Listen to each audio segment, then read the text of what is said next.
Welcome back to the Filthy 5150 RC channel, and what you have in front of you is a, I'm going to say monster Yeti. I mean, it's no longer a rock racer, bouncer, whatever you want to call it. This thing is a monster, a beast. And we're going to get into it, and you're going to see everything that's been done to this truck. I mean, every bell, every whistle, every nut and bolt. This thing is insane. So enough talking, let's get into it. Alright guys, this is Phil hanging out with Filthy. He asked me to actually help him out or do this video since this is my rig and there is a decent amount of stuff on here. So we're going to go ahead and start with the tires. The tires that I currently have on the rig right now are the Vanquish, I believe these are the version 4 SLW wheels with Rock Beast 2 tires. Inside of it I have the Crawler Innovations double deuce foams. These ones are actually medium, and then in the rear I actually am running, with this set of tires, I am running the Deuces Wild foams because I wanted something stiffer out of the rear. Since I'm talking about tires, these are one of two sets of tires that I have actually ready for this rig. The reason why I'm going to talk about the other tires, set that off to the side, is because I am actually running the wheel wideners from B Machine RC. So this is the Pitbull XOR, sorry, and this is without the wheel widener in there. You can actually see that the tire sucks in pretty well. And here is a exact same tire with the wheel widener on there. It doesn't suck in as much. The comparison from side to side. Thank you, Filthy. The reason why we want to talk about these is, one, they actually work with the Method and the OMF wheels. He makes two different sets. The reason why we want to talk about them is because of how well these things are built and fit together. So rather than giving you a new can, this is actually, he just gives you an extension to the can. Things machined so tight they actually snap onto the to the stock Vanquish can. And then, even though these are the Methods, not as hard to widen as the OMFs, this is actually the widener for the two halves. Nice, just machined piece of Delron. So, toss these off to the side, and we're going to continue on. Go ahead and slide this guy over here so we can get a closer look.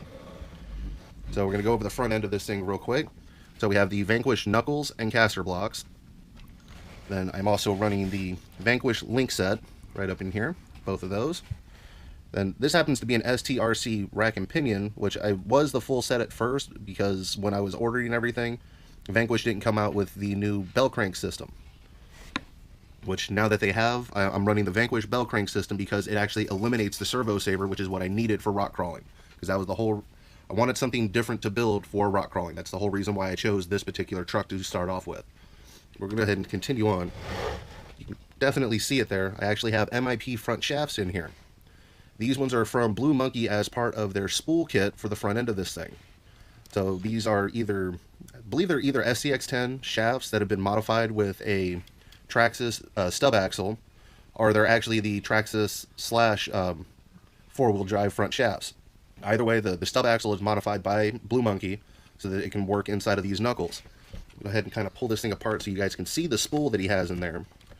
He offers a couple of different variations, actually two variations of the spool. You can either get a 5mm output or a 6mm output. I opted for the 6, thinking that I might need the extra strength.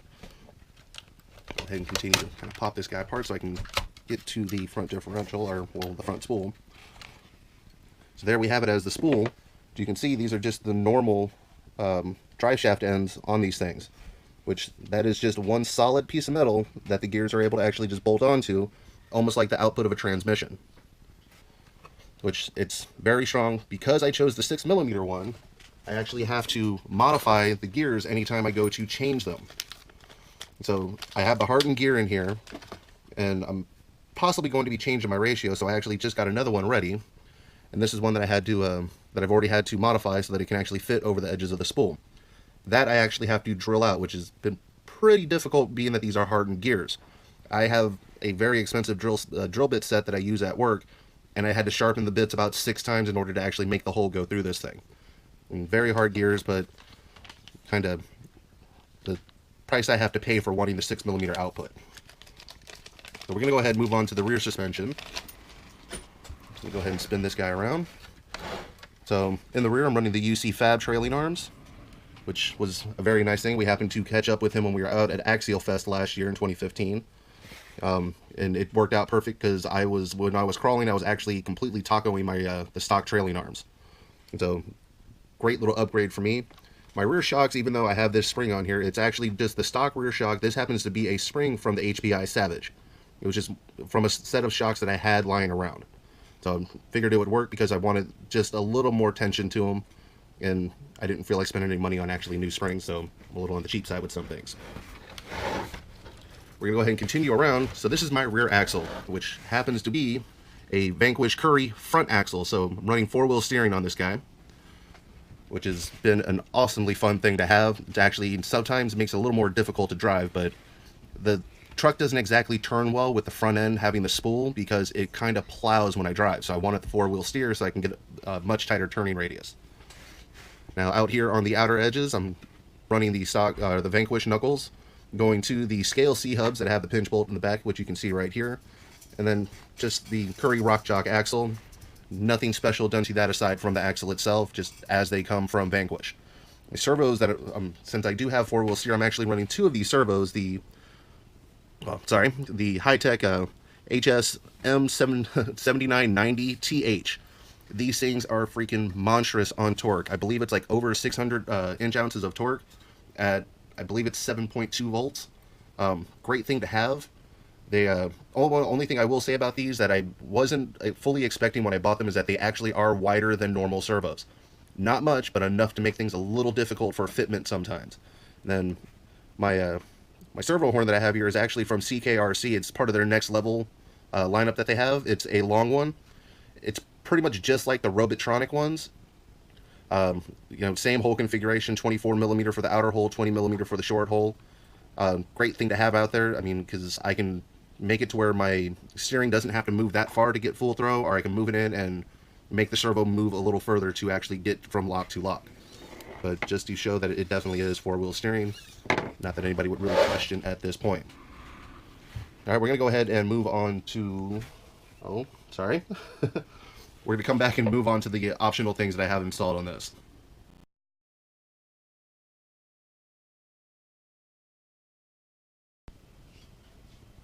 Alright, moving on to some of the goodies that this thing has. So inside the stock buckets that were provided with the truck, I have some blue LEDs. Then these are the Mad Dog RC high output light pods, 700 lumen output. We all are running them because for the cost of them and how bright they are, just love them. Which are mounted on the Wordy Made front bumper here, which has my fair lead for my winch, which is the RC 4-wheel drive Viking fair lead, and just my winch wire there. I'm going to go ahead and move this guy around so that we can start pointing out some of the other lights. So those are the YETIs. These were the first version that he made by Helios RC. Mine happened to be the high voltage because the version 1s came in high and low voltage. The version 2s, I believe, are all high voltage, but not 100% sure. I'm going to go ahead and spin this thing around so that we can actually show some of the other lights that are in here. So just for fun, decided to mount a couple of LED pods inside the helmets of the drivers. They're just white ones. I kind of wish I would have gotten some colored ones, but those are rock lights from Mad Dog RC. And they look like Cyclops. Alright, we're going to go ahead and spin it around towards the back so that we can take the body off. Go ahead and unplug my leads here for the lights. Now down here at the bottom, these are some of my rock lights that I actually am running. This is part of the kit for the rock light kit for the Low C Nightcrawler. Just bought the whole kit. It actually comes with all the mounting hardware that you need to be able to put them on. You just sometimes have to get a little creative with how you're actually going to attach them. Which, we forgot to mention these before. These are the Vanquish links for the Curry axle in the rear. And then... Oh, lost my place. Here we go. Sorry about that, guys. I have a light pod mounted underneath the fuel cell here, once we get the camera around. This was just purchased at a local electronics store.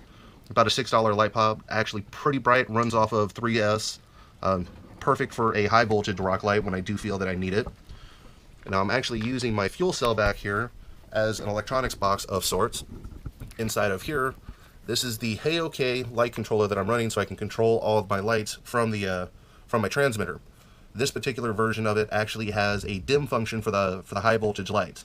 So I actually have technically 4 positions for my high voltage lights for the light pods in the front, the YETIs, the rock lights, and the helmets.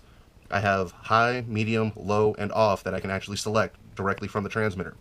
The other side of this will actually turn on and off any low voltage lights that I have, like the Low C Nightcrawler system and the LEDs that are in the stock headlight buckets. Go ahead and spin around towards the front here.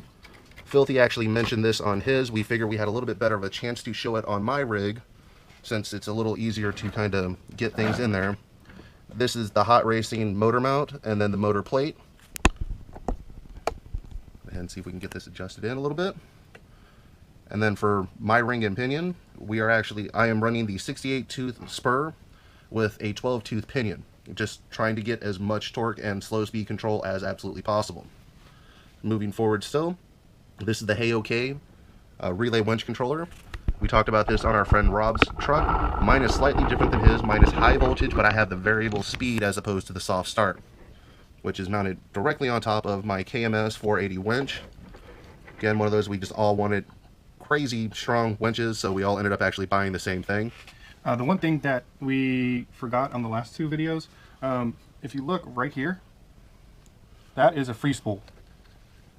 Push the button and you winch right out. You don't have to worry about the motor running. You don't have to winch it out by hitting a switch. You can free spool it, let it go, and it locks right into place.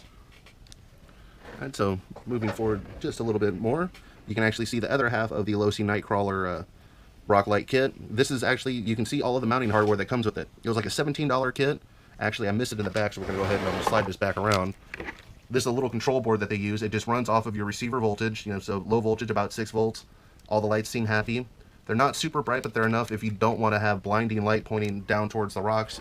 They're just enough to be able to kind of see when you're out on the trail. Back to the front here. This is the Vanquish shock tower, and then the Vanquish shock adjuster, I believe is what they call it. So the shock tower is actually the part right back here. This is the shock adjuster. It actually just moves the shocks out to where you actually get more of a vertical shock motion as opposed to a very angled motion, which I really wanted to run because I decided to run super stiff springs in the front. These springs are actually off of what used to be my MGT, which I converted, my Associated MGT monster truck, which has been converted to a rival, but these are the copper springs that Associated offers for the monster truck, 400 millimeter, for 100 millimeter shocks. They're about 6.9 pounds per inch as they compress. I mean, crazy stiff, as you can see with everything disconnected from being able to show the spool in the front. I'm actually having a real hard time just trying to get that thing to go together. And moving forward to the last little bit for this part of the video, this is a foam bumper insert from Crawler Innovations, and it actually is, odd as it might seem, it actually stiffens up the bumper quite a bit. Because even me holding this thing and trying to push on it, it doesn't compress anywhere near as much as the thing used to with just the normal bumper in there. So love that, especially since I kind of keep running into things from being out on the rocks.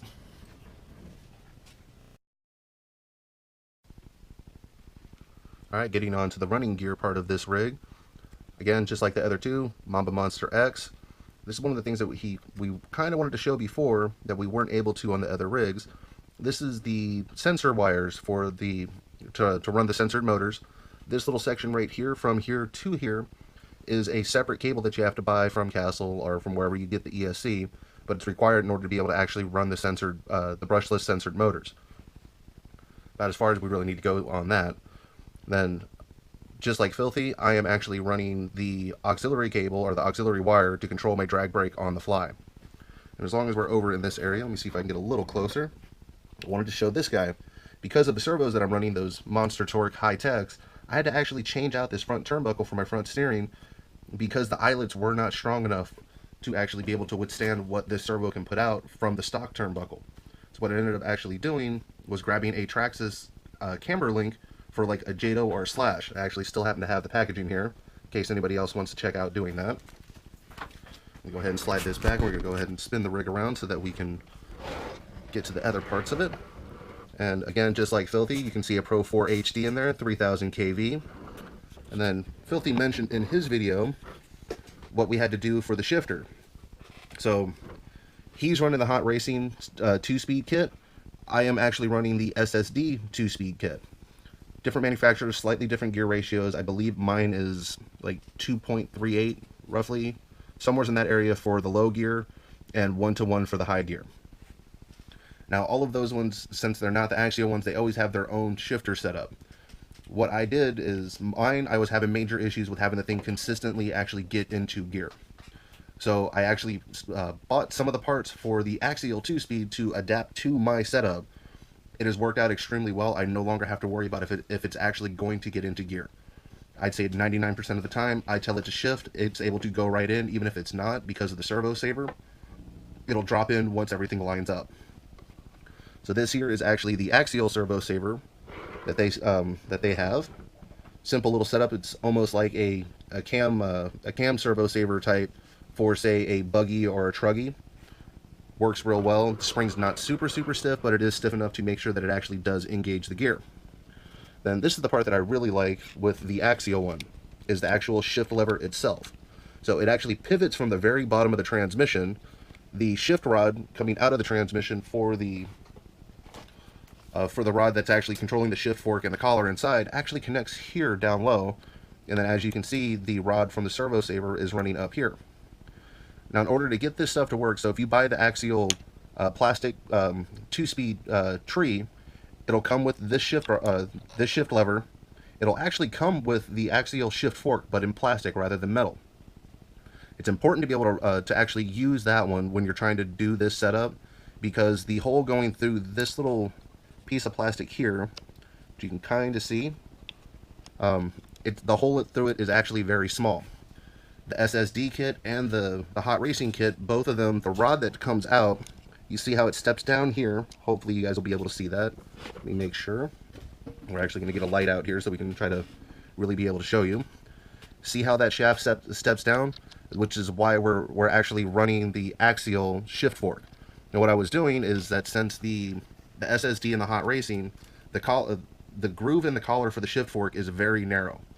So using the plastic one, I was actually able to just take a file and file it down until it fit inside of their collar, inside of the SSD and the hot racing collar, so that I could use that with this. Perfect setup for that.